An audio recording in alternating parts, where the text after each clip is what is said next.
"Step back, or I'll fire a warning shot," I shouted, not really expecting those three guys in crisp HOA jackets to flinch. Yet they stopped, just for a split second, at the edge of that battered wooden gate that's been standing on this land since before my father learned to walk. Clipboard warriors, shoulder cams blinking, their so-called compliance notice practically screaming in blood-red print, like that's supposed to scare me. I was standing there with a rifle in my hands, my heart pounding, cold metal pressing against my palm, feeling the ghost of every fight this property has ever seen. They thought this was just a routine checkup. Send the rookie, he'll fold. Maybe someone should ask the last group who tried to take this land. Funny thing, nobody ever saw them again. You want to know why? Let me back up a sec. 3 weeks earlier, I was sweating through another Monday in my Denver architecture office, sketching out another lifeless McMansion when the phone rang. Uncle Frank, gone. Heart attack at 72. Just like that, the toughest man I ever knew, dead in his cabin up by Pine Ridge Lake, alone, same as he'd lived most of his life. I swear, in that moment, the room shrank. Frank was my dad's brother, a Vietnam vet who never really came back, not all the way. World moves on, and guys like him just sort of get left behind. Every summer, instead of Disney World, my parents shipped me up to Frank. He taught me how to fish, how to hunt, how to shoot, and most importantly, how to stand your ground when the world's hellbent on pushing you around. The lawyer's office smelled like everything in there had died a long time ago. Old leather, hopelessness, that kind of thing. Peterson, the attorney, barely looked at me, just shuffled through papers. 15 acres, Pine Ridge Lake. Main cabin, outbuildings, all mineral rights, he droned. But then he paused, peered over his glasses, almost like he felt sorry for me. There's a strange clause in your uncle's will. You can't sell. You can't transfer. You do. You lose it all. And, he leaned forward, someone's been asking about that clause. Quite a lot, actually. For hours in my old Ford through winding mountain roads. And finally, the place rose up from the earth. That cabin, God, it was beautiful. Not the falling apart shack I'd pictured, but a fortress, logs scarred by years of weather, but proud. Pines all around, the lake stretching out like a second sky. For the first time in forever, I felt calm. But that feeling didn't last. Across the water, houses glittered, sleek, steel, and glass. HOA signs everywhere, like warning flags. I remembered Frank's letters, fancy folks across the lake, he'd said, like it was a curse. Walking the property line, I saw it. Orange metal stakes every 50 feet, fresh paint, ground still loose. HOA survey marker, do not remove. These things cut through what should have been my land, stole a third of my lakefront. I yanked the first one up, the scrape of metal on stone echoing in the trees. One stake, then another, until I was sweating and fuming, wondering who'd given themselves the right. Back inside, I tore through Frank's desk, old hunting mags, shells, receipts, until I found it. A manila envelope, sealed in red wax, my name on it, scrawled in Frank's blocky handwriting. Open when the HOA comes calling. Heart in my throat, I opened the letter. If you're reading this, I'm dead and they're making their move. They've wanted this land for 20 years. Don't trust anyone outside the family. Check the dog statue by the gate. There was a little sketch of a rifle, and below it. Sometimes you have to make them listen. I was still clutching that letter when someone rang the bell. Out the window, a woman, maybe 50, expensive suit, folder in hand, with a smile too practiced to be real. "Ethan," she said, "I'm Claire Whitmore. I know this is sudden, but I'm your half-sister. Same father. DNA tests, birth certificate, paperwork, all looked legit. But I couldn't shake Frank's warning. Claire moved in like she owned the place, spreading contracts on Frank's coffee table. HOA's been circling for years, she said. Offered to buy us out. $8 million if we both sell. It sounded like the kind of story you rehearse in front of the mirror. I played along, told her to come back with a contract. That night, I set up a digital recorder and a camera, just in case. Next morning, I followed her into town. She met a woman named Margot, maybe 50, commanding presence, the kind of person who's used to getting her way. I sat close, phone app running, catching fragments of their conversation. He's suspicious, Margot, Claire said. Then play the victim, Margot replied, voice sharp as glass. If he won't play ball, remind him, there are other ways to get property. Margot Vance, legal consulting, the business card said. I snapped photos, filed them away. That night, Claire came back, contract in hand, tears in her eyes. She was scared of the HOA, said they'd threatened us both. But I'd heard her rehearsal with Margot. I agreed to meet again, let her think she'd won. That night, flashlights flickered around the cabin. Someone had moved Frank's concrete dog statue by the gate. Time to see what my uncle meant. At first light, I checked the statue. Found a hidden compartment, a tiny camera, transmitter, memory card. Turns out, the thing had been filming for 2 weeks, streaming straight to the HOA's servers.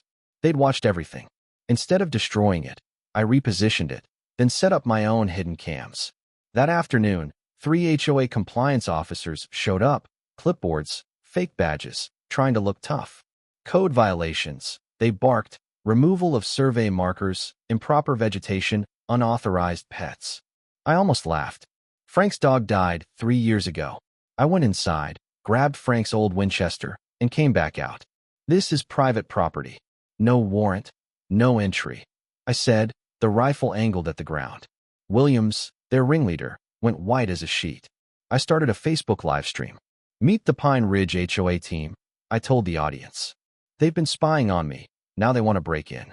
Comments blew up, other people sharing their HOA nightmares.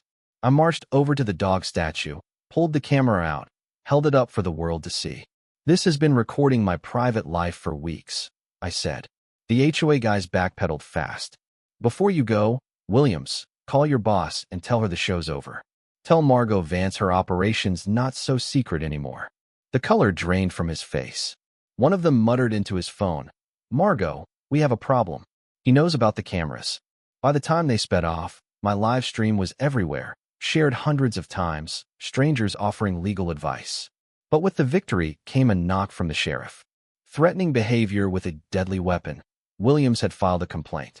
The deputies were polite, but after I showed them the evidence, even they seemed fed up with the HOA. Document everything. File your own charges, one advised as they left.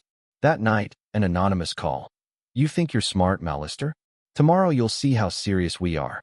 At 2 a.m., heavy machinery started up across the lake. Floodlights, trucks, a crew in matching uniforms, moving fast, trying to redraw my property lines. I sent up my drone, filmed everything. New stakes driven in, shrinking my access to the lake. But I wasn't just going to watch. Using a voice mod app, I broadcast fake radio commands to their walkie-talkies. Abort mission, law enforcement en route. Total chaos. Some guys packed up, some kept working. I started another live stream. HOA caught red-handed. Thousands watched as their operation unraveled in real time. Then Margot's voice came through, desperate. Just get those damn stakes in and get out.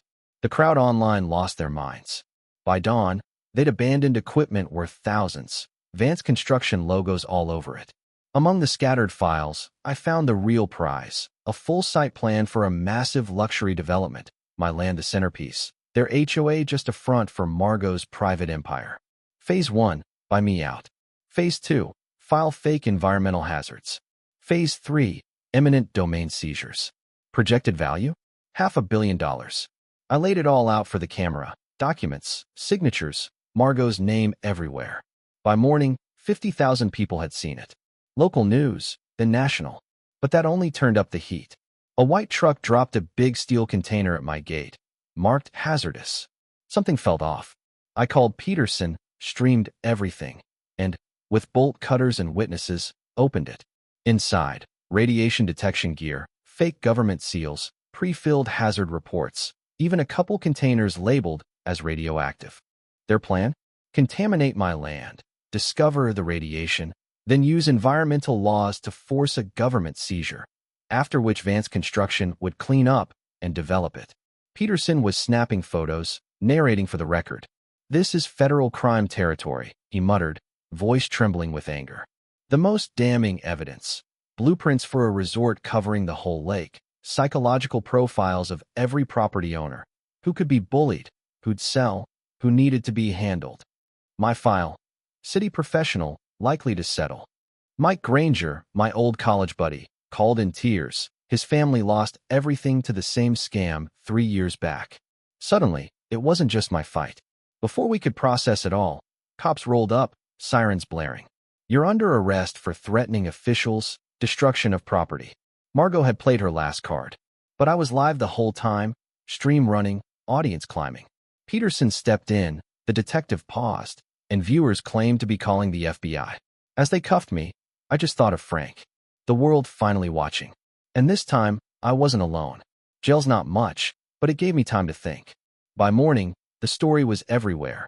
Hashtag Justice for Malister trending, my arrest the talk of national news. Next day, Mike arrived with Sarah Chun, a corruption attorney, and something I'd missed, Frank's leather notebook, 20 years of records. Photos, audio files, bribes, the whole ugly web. Margot, county officials, even Judge Harrison, who'd secretly been working with the feds. Frank had planned for this. Even my arrest was part of his backup plan. Evidence delivered at the last second. Agents swarming Pine Ridge, dominoes falling. By sunset, Brennan, the county commissioner, was in cuffs. Claire was caught trying to skip town. Margot was arrested in the middle of a screaming fit at her board meeting. The feds had intercepted her Plan Z, burn my cabin, make it look like an accident, tie up the last loose end. Only my arrest had saved me. When the trial came, the world watched. Every dirty deal, every fake family, every victim testifying. Mike's family, old folks, veterans, folks who'd lost their homes to the same playbook. Margot's own words on tape, discussing bribes, even murder. She got 25 years. The money's being paid back.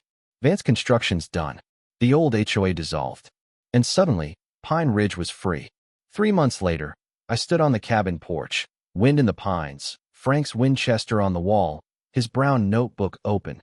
Sometimes you have to make them listen, he wrote. Below it, I added. And sometimes it takes 20 years, but justice shows up. Now, the land's safe. The lake's ours. Mike and I are building a retreat for veterans in Frank's honor.